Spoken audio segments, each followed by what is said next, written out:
all over the country.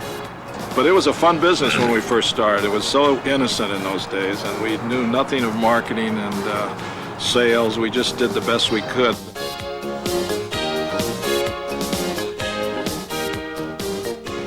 George Hurst was the first individual that I was aware of that took the concept of manufacturing a better part, which in this case was a shifter assembly, and combining it with some very imaginative promotion. Almost everybody knows about Linda Vaughn, Miss Hurst Golden Shifter, and this was just one of the promotional ploys that George Hurst used to market his product not only to the racing fraternity, but also to the automotive public in general.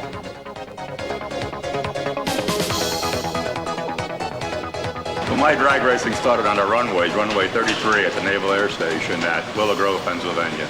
That's when me and my old friends took our Hudsons, if you believe, and the first Olds 98 rockets we had back in 1949 and 50. And that was my first experience with drag racing, and it got in my blood then, never got out. The drag race car gave everybody an equal advantage to prove how good they were, physically and of course mentally with racing. I just feel that every red-blooded young American has a degree of competition in them. And of course, the most competitive things are sports, and they require a certain amount of physical dexterity. You know, quarterbacks aren't exactly, 100-pound weaklings and so forth. So the reason I like drag racing so much is I consider drag racing the equalizer. Well, the Hurst shifter came about by accident. I was still in the engine conversion business and very seriously in it. And every place I went, I thought I was doing the right thing as a brand new salesman to take people out for lunch. So I'd take all the speed shop owners out for lunch in my Chevrolet, the big Buick engine, and they'd ask me, what's that big black stick sticking out of the floor? And it wasn't even chrome plated. I said, that's a little floor shift I made. Well, they wanted to see how it worked. I said, let's go for a ride.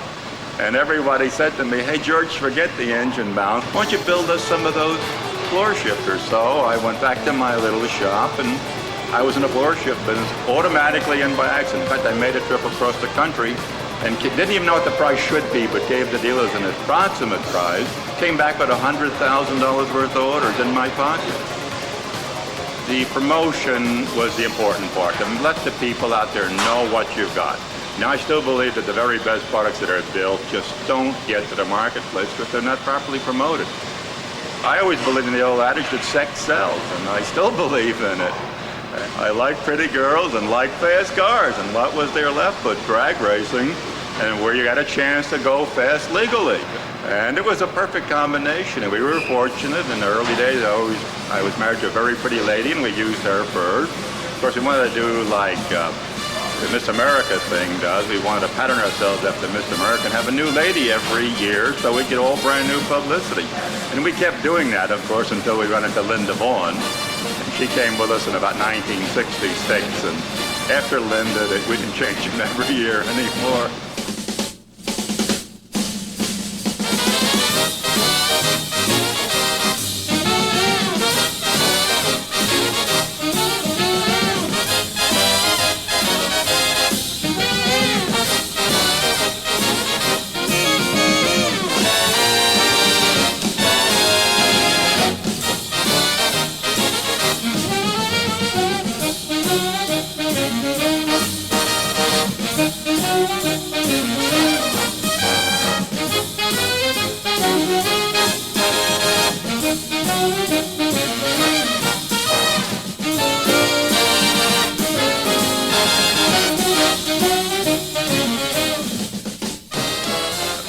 The biggest thing that Linda had to do was be a lady and portray our company as a gentleman's company, run by gentlemen, dealing like gentlemen. And if that were the case, she had to act like a lady, and it worked perfectly.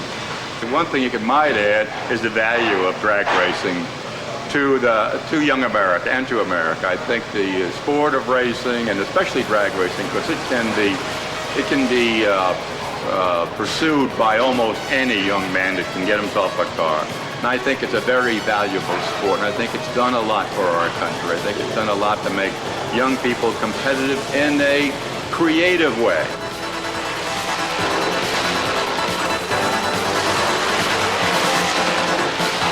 I first became aware of Keith Black when he was the tuner of a famous fuel dragster in Southern California in the 1960s called the Greer Black and Prudhomme fuel dragster.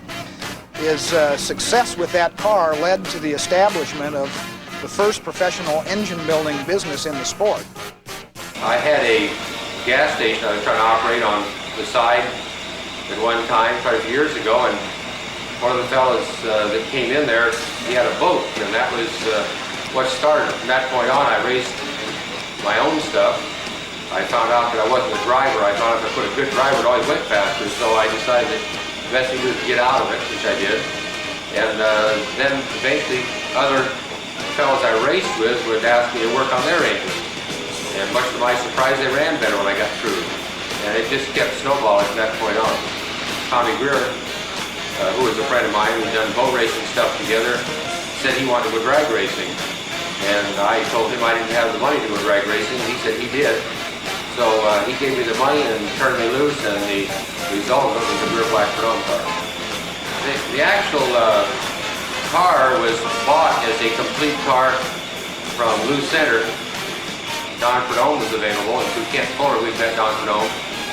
So we hired Don to drive the car, and it came at a time when I was new at it, very ambitious, I guess you might say.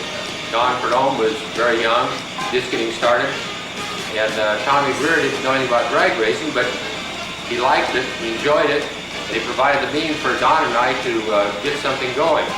The actual car drag racing, I was quite surprised that as well as we ran, nobody came over to buy anything.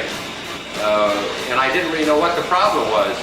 I think that a lot of it came to a head when Mike Snively drove the Hawaiian for the first time. Well, the first time he won the Winter Nationals.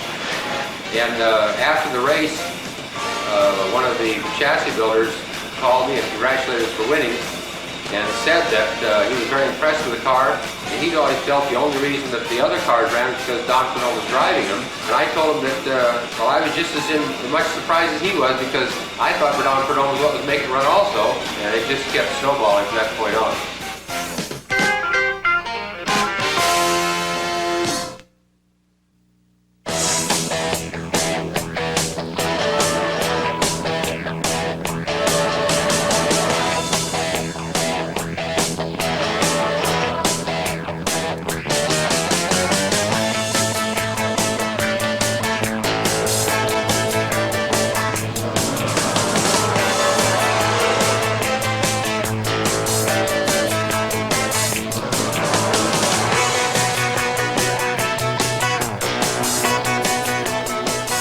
In the period shortly following World War II, there was a lot of interest and a lot of activity taking place with no cohesion. For example, on the West Coast, and again, that's where we were based, we had the hot rods that were running at the dry lakes periodically.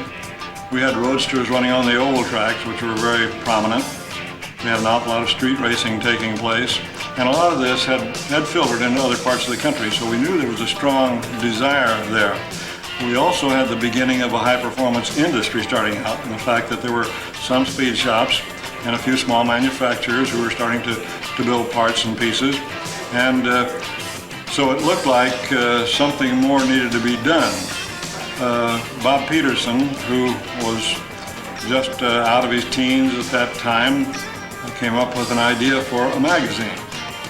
He got together with a partner, Bob Lindsay, and the two of them, with practically $0 to invest and a borrowed typewriter, came up with Hot Rod Magazine. And then in 1949, Peterson and his partner invited me to become the official editor of the publication. We were able to utilize Hot Rod Magazine as the official voice for drag racing and NHRA. Consequently, we carried editorials and announcements. We were able to promote the sport at its very best level and really reach areas that we never would have been able to get to through any other means. Eric Rickman had been a photographer up in the San Francisco area, specializing in motorsports photography. He'd stand out on the edge of the track and sometimes on the track, and we used to think he was a little crazy because he was He was pretty daring, and as a result of our appreciation for his talents and finding out that he knew how to run a photographic darkroom, why we spirited him to come down to Los Angeles and come to work on the magazine. One thing led to another, and I went to work for Wally as his photo editor upstairs. I got out of the lab and went upstairs so I could do more outside work, because as it was with that lab thing, you were inside all the time, and I wanted to be out talking to people and doing things. So I went upstairs as photo editor for Hot Rod, and I spent better than 20 years working on the staff of Hot Rod magazine. And it was a family in those days. Everybody knew everybody real well, and we, almost every week, every afternoon we had some kind of a party going somewhere, and at lunchtimes there's a park right across the street there, and we would go over and go swimming in the summertime at lunch, and the whole thing was very informal, and it was just a lot of fun. Wally Parks was editor of Hot Rod magazine, and everywhere he went, he kind of controlled who was on the cover, who was going to get stories inside the thing, and at that particular time we were all very publicity hungry, or whatever you want to call it. We wanted to see the picture of our car, not necessarily ourselves, but our car in the magazine, because we spent our whole life. Everything you earned, everything you did, your whole life was built around working on that car. It really was. And so a friend of mine, Dick Dunham, and I had built a 34 Ford pickup truck, and we were into 34 pickups. And so we had this one, and we took the fenders off of it, and we went up and we ran 134 miles an hour with this thing at one of the SCTA meets. And so we thought, God, if we did that, how great it would be if we put a coupe body on it that was all streamlined. So we went home, and that whole month we took the body off of that thing, we put a coupe body on it, we painted it, we put big numbers on it, classed it, really made a class act out of the thing. And we came back up to the meet, and Wally came up to me and said, where's that pickup truck that ran last time? We want to do a story on it. I said, hey, we changed that over to this neat coupe over here. I said, oh yeah, well, we got coupes all the time. Okay, thanks. And he wanted that pickup, and Dick and I about died. We were ready to go home right then, put the pickup body back on it, come back up and let him do a story on that thing right then. But obviously we didn't do it. We really screwed up at that particular time. Hot Rod was the teaching vehicle. When I was on the staff of Hot Rod, I remember so many trends that we started. We were cultivating a sport, in effect, a whole new movement in this country, and it worked. And that's what we were doing. We were building a sport called hot rodding. And today, of course, it's called drag racing, but essentially we were laying the groundwork for the drag racing that we have today. In Coffeyville, Kansas in 1954 was a lot like TV's rendition of Walton's Mountain. Young people had the same love affair with automobiles. Not all of us had automobiles at that time, but there were enough amongst the group that we could race occasionally on a country road and meet at the park and the bandstand, and play our radios and enjoy our music.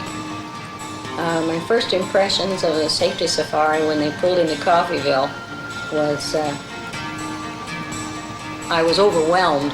The man in charge was very businesslike, Bud Coombs. They had a resident gourmet in Eric Rickman, and the resident Pied Piper in Chick Cannon. It was a marvelous, interesting group from the big city. The response was marvelous, and of course, as I say, Chick Cannon was the resident Pied Piper. The young people loved him, and it was wherever he went, there was always a crowd of young fellows behind him.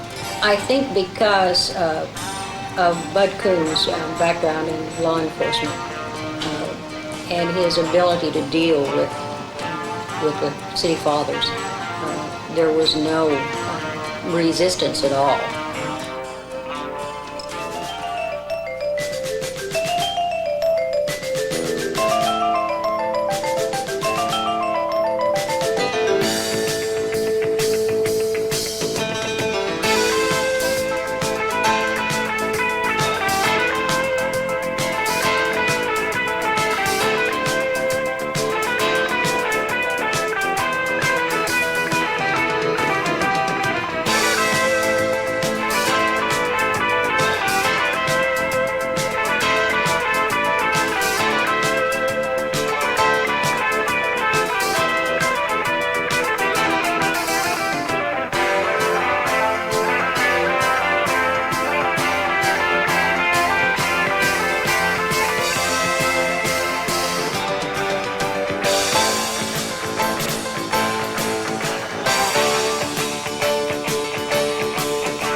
safety safari idea was born